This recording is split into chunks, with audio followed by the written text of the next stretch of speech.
mom took me and my brother to the local pool. I was 12, he was 4. So while my mom and I sunbathed, he played in the kiddie pool. When all of a sudden he comes up to us and says, "Mommy, I gotta go pee-pee." And instead of taking him to the bathroom, my mom said, "Go pee-pee in the pool." Shame on you, Carolyn. We continued to lay out in the sun until all of a sudden we hear everyone scream. Oh my God, some kids peeing in the kiddie pool. Torian didn't understand, and he went over to the kiddie pool, pulled down his pants, and pee-peed like he was peeing in the toilet. But my mom is clever, and she pretended like she didn't know whose kid it was. And we never went back to that pool again. Storytime Tinder edition. Okay, the story blew up on Twitter like a while ago, but I'm just going to retell it because it's very informational. So there was this guy and this girl, and they met through Tinder, and then they met up and they went on this date. And they were out at dinner, and then she starts not feeling so well. And then she says, "I really need to go home." And he says, "Yeah, I'll drive you home." And she says, "Okay." So then they get to her house, and then she starts feeling better. So then she says, "Do you want to come in for some coffee?" And then he says, "Yeah, sure." So they go inside, they have their coffee, and then she doesn't feel well again. And she's like, "Oh, I'm sorry, I don't feel well again. I think you really need to leave." And he's like, "Okay." And he leaves. And then she goes to bed, and in the middle of the night, she wakes up, and she hears this noise down in her kitchen. And so she locks her door, and she calls the cop. And the 911 operator is just on the other line saying, "Can you just stay on the line until the cops get there?" And then the cops get there, and they're like, "The door is locked. Like, we don't think anyone's inside." And she's like, "I promise you, someone's inside my house. I can hear them." She says, "You have my permission to break down the door." So she's still up in her room, and then she hears the cops break down the door, and then she hears some wrestling and some fighting. This is why you should never go scuba diving in a big group. This is a picture of Tom and Eileen Lonergan, and on January 25th, 1998, they had no idea what was about to happen to them. They wanted the chance to scuba dive in the largest coral reef system in the world. So they set sail with 26 other people and went 25 miles away from the coast of Queensland, Australia, which was their original location. Tom and Eileen only thought they'd be going scuba diving for 40 minutes, and they'd come back up, and then they'd go back to their hotel. So after about 40 minutes, everybody boards the boat and they go back to Queensland. The next day, another group of divers go out to the same location, and one of the divers found dive weights at the bottom of the ocean. They didn't think anything of it until they couldn't find Tom and Eileen. It had been 2 full days until anybody even noticed that they were gone. The people in the group with them just assumed they were out doing stuff or seeing Australia. People wanted to check on them to see if they were okay, so they went to the Lonergans' hotel room, and sitting outside of their door was their luggage. And that is when everybody realized they left them behind, because it had been 2 days and their luggage was untouched. Running out of time, but Storytime about how I found out that my boyfriend was trying to get with another girl on Valentine's Day. Okay, there's a lot that goes into this story time, so let me break it down for you real quick. I was a sophomore, and my boyfriend and I had been dating for about 4 months now, and he was a junior. Well, there was this girl that he was for some reason obsessed with in his Spanish class. She was a freshman, and I know you're probably thinking, "Oh, well, how did you know he was obsessed with her?" Well, he would Snapchat this girl 24/7. Even his friends told me he was obsessed with her. So I talked to him, and I told him I was uncomfortable with how much he was talking to this girl. And he said, "Oh, okay, I'm sorry, I'll block her." Now, I didn't ask him to do that, but it made me feel more confident in how he felt about me. Well, Valentine's Day comes around, and we didn't talk all day until he came to pick me up. I wished him a happy Valentine's Day and got left undelivered. So we get to the restaurants, and we decide to put our phones at the end of the table so that way we would be more focused on each other. Well, he goes to the bathroom, and then I see this name pop up on his phone. Like for part 2. Extremely toxic best friend story time. So when I was in 8th grade, there was this boy. And this boy would go around telling almost every girl that he liked her. And I was one of those girls. And he would do stuff with all of us. And there were like 11 of us. So we all hated each other. Especially this one girl, and we're gonna call her Abby. And every time we saw each other, we would be super mean to each other. Well, a year passed, we stopped talking to this kid. And I bumped into her at homecoming and basically apologized. So after that, we became best friends. And everything was good until every time I told her about a guy, she would start talking to them. Like this one boy that I was Snapchatting and talking to, she accidentally sent nudes to him and said, "Oh, sorry, I meant to send them to my boyfriend." So then she called one of my other best friends and said, "No, it actually wasn't an accident." And of course he told me because he was my best friend. So I was like, whatever, and stopped talking to the boy. And she did it again, like for part 2. I'm not sure if you guys are aware of this, but every single piercing that I have on my body, except for my first earring hole, I've pierced myself. The ones on my ears, I legit used a pin that belonged to my mom's great-grandmother. But then everything else I used piercing needles on Amazon. And in high school, I went through a phase where I would pierce all my friends' belly buttons, I would pierce my friends' ears, and the occasional nose. Ears and belly buttons were no big deal to me because I did a lot of those in high school. But when it came to noses, I only really did myself and like maybe a few other people. So when people asked me, can you pierce my nose, I would kind of feel a little bit uncomfortable, but you know what? I was still getting paid, so I was like, all right.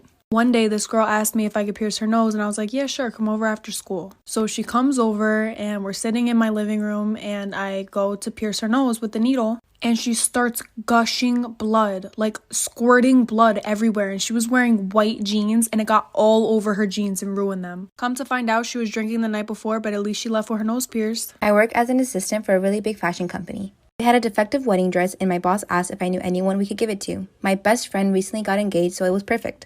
When she posted on Instagram to thank me and my boss, my family caught wind of it, and that's when the influx of calls came. I do not have a good relationship with my family. My parents kicked me out when I was 16 after I came out to them, and my sister wasn't much better. They demanded to know why I gave the dress to my friend and not to my sister. I didn't even know she was engaged. They suggested I try to take it back from my friend as family should always come first. My sister even tried to call my boss to complain. I just got off the phone with my mom, and this is how the conversation went. She says my sister is very upset about the dress, and I told her she needs to get over it. My mom says I can make it up to them by giving her another dress. I posted one last night on my Instagram. It's a $12,000 dress, and that's the one my sister wants. And I told her, you expect me to give you a $12,000 dress when you kicked me out when I was 16? My mom says, that was a long time ago, and we're talking about your sister, not me. When I refused to give the dress, my mom says the least I can do is help her buy one. At this point, I hang up, and I've been avoiding them since then. Story time. I babysat a lot of kids in my neighborhood, and there was this one night that I was babysitting a 2-year-old. It was around 10 o'clock at night, so the kid was sleeping, and I was just sitting in the living room. In the living room, there was a big TV, a couch, and then behind me, it was a wall with a giant window. So it was really late at night, I had nothing to do, so I was Snapchatting my friends. If you Snapchat anybody, I'm sure you know that sometimes you Snapchat really fast. You don't even know or look at what you're sending. I was mass snapping all my friends, and then one of them replied 10 minutes later. And he said, "Who's that guy behind you?" And I turned around and no one was there, so I'm like, he's playing a joke on me. But then I get another Snapchat from this friend I had, and she lives all the way across the country. They don't know each other. And she said, "I think there's someone outside." So I was really freaked out because I was alone. There was a giant window behind me. Apparently there was someone outside. I wasn't gonna call the child's parents because I didn't want to freak them out, but I was scared. So then I went around the house, locked all of the doors. Sorry, it's a really long story, like for part 2.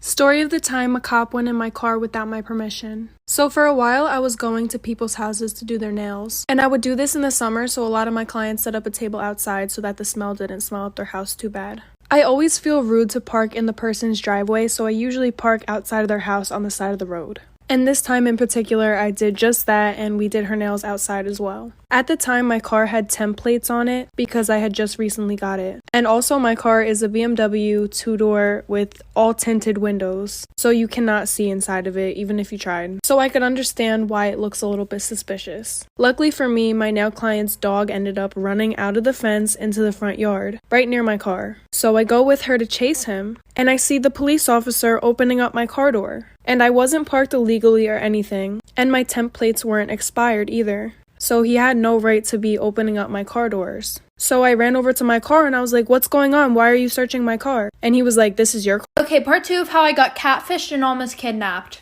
So we get seated, we ordered our food, and I start talking to him. You know, I was just trying to be nice and finish my meal, but it was literally so creepy. The whole time he's like, "Wow, you're so beautiful. How are you still single? Yada, yada, yada." I honestly just wanted to eat and leave so bad. So here I am texting my friend that I just got fucking catfished. And while I was going in and out of my purse, I dropped my phone on the floor. And I know you're probably thinking, oh, why the hell is she telling us that part about the phone? Well, because I'm pretty sure that he put something in my drink. No, like he 100% put something in my fucking drink. So I hurry up and eat my food and drink my drink because I just wanted to get the hell out of there. And my drink tasted totally fine, like there was no bitterness or anything. So while he was getting the check, I went to the bathroom to call my friend. And as soon as I get into the bathroom, I start feeling so off. And no, it was not my anxiety from sus Chris. I also felt like I was going to throw up. And my friend wasn't picking up at all. So I tried sharing my location with her, which I usually never do.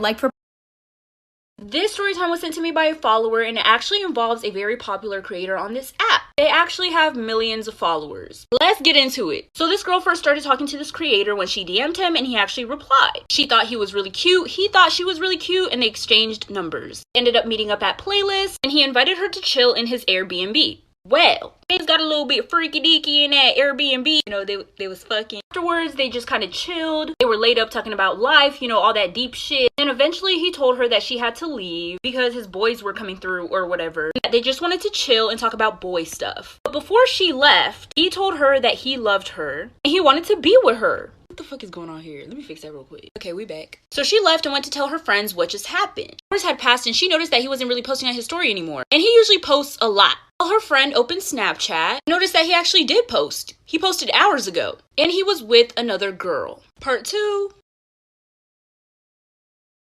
I've always had a good relationship with my mother-in-law up until I was pregnant. My husband's side of the family hasn't had a girl born in the past 100 years. So when everyone found out I was pregnant with a girl, no one believed me. Everyone was so shocked when it was announced that most of them denied it up until the moment she was born. And that's when the horrible comments started. Whenever my husband wasn't around, my mother-in-law would make snarky comments like, "I wonder where she got that nose. It's definitely not my son's." I never told him and let everything slide because she's older and she's my mother-in-law.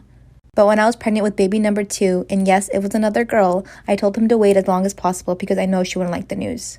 When she found out it was a girl, she started sobbing and screaming. She was calling me a whore and demanded that I get out of her house. "Those girls are not ours. She's a whore, a slut. My son did not make those girls." She looked at me and said, "I let you get away with it the first time. I took you in as family. I allowed my son to believe he fathered that brat, but I will not allow it again." My husband was yelling at his mom, and I got up and took my daughter, and I ran to the car sobbing. So when I was 21 and right after I moved out to California, I got my first job interview and I was very excited, but I was trying to look professional and my nails were hideous, so I needed to get them done desperately day before the interview, okay? So I find this random nail salon by my house and I didn't have like a go-to salon at the time, but I was like, yeah, like let me just go there. I don't need anything crazy. So I go in and talk to the guy at the front and I was like, yeah, I just want some short acrylics with a neutral nail polish, you know, no big deal. And he's like, yeah, okay, I'll help you out. So I follow him to the chair and he starts laying the acrylic and the beads, you know, but guess what he didn't do? He did not smooth them out against the nail, y'all. So I'm watching the acrylic dry in chunky lumps, and I'm like, you know what? No, he's gonna fix it. Like he's gonna fix it with a drill or something. You know, you can't just leave it like that. Guess what? He left it like that, and even had acrylic dry underneath. And while I'm staring at this man in anger and disbelief at the end, you know what he says to me? "I'm so sorry. I don't actually work here. I'm just helping out today." Yo.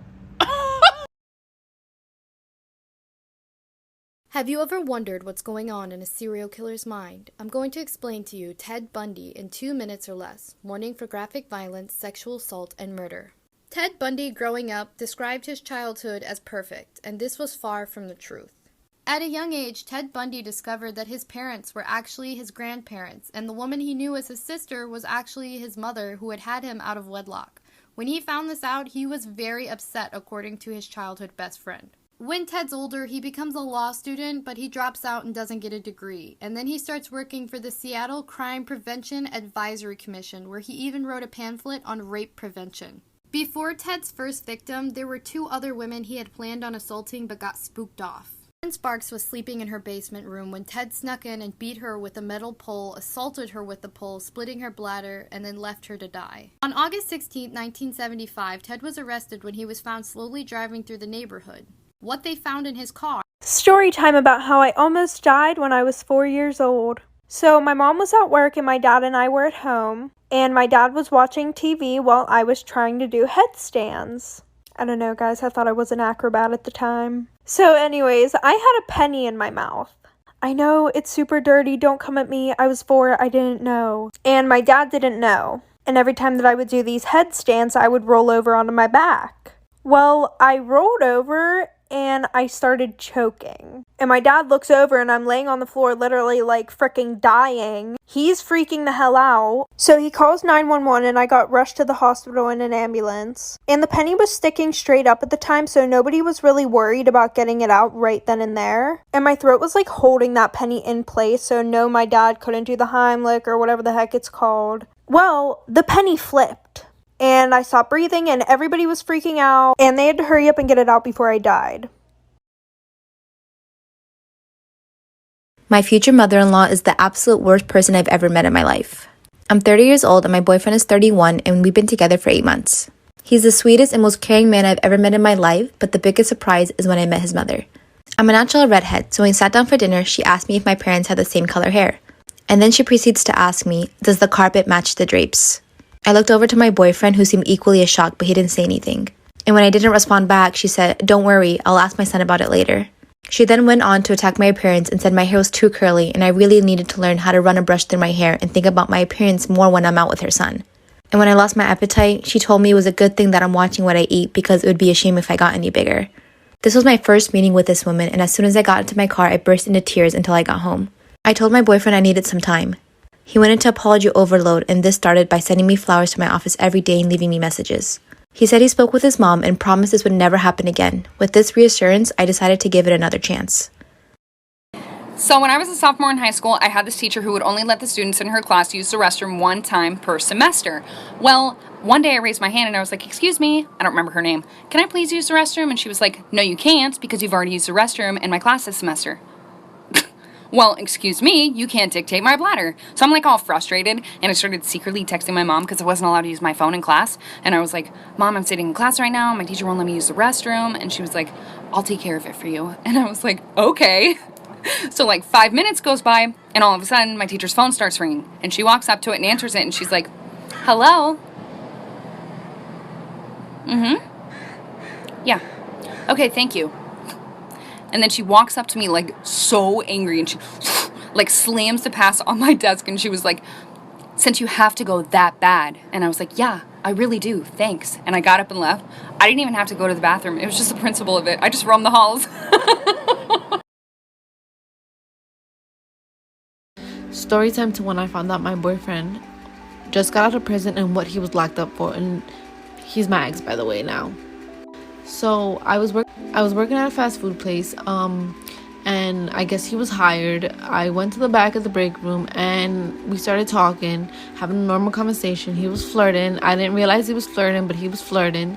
And then eventually we became friends, and from friends we just started talking every day, and on top of that we worked together.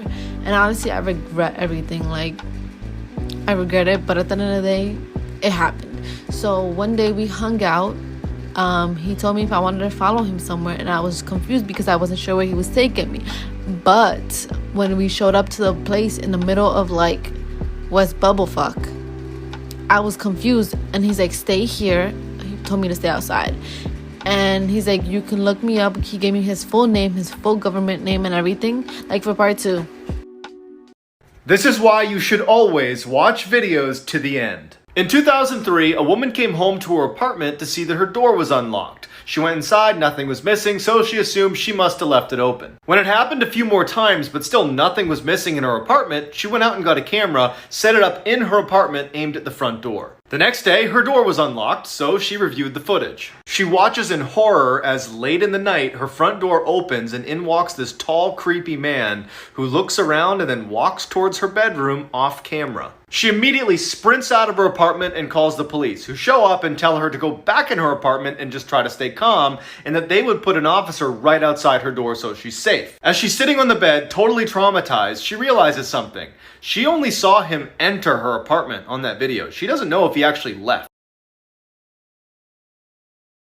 Story time about the boy across the street who used to stalk me. So a little background information. My parents and I moved into a new house that was literally 5 minutes from where I used to live. But I went to private school, and almost all the other kids in my town went to the public school. So I didn't really know a lot of the kids in my town. Well, a week after we moved in, our neighbors across the street invited us to a barbecue. While we were there, I started talking to our neighbor's older son, and him and I started to get along really well. Like, in a flirty way.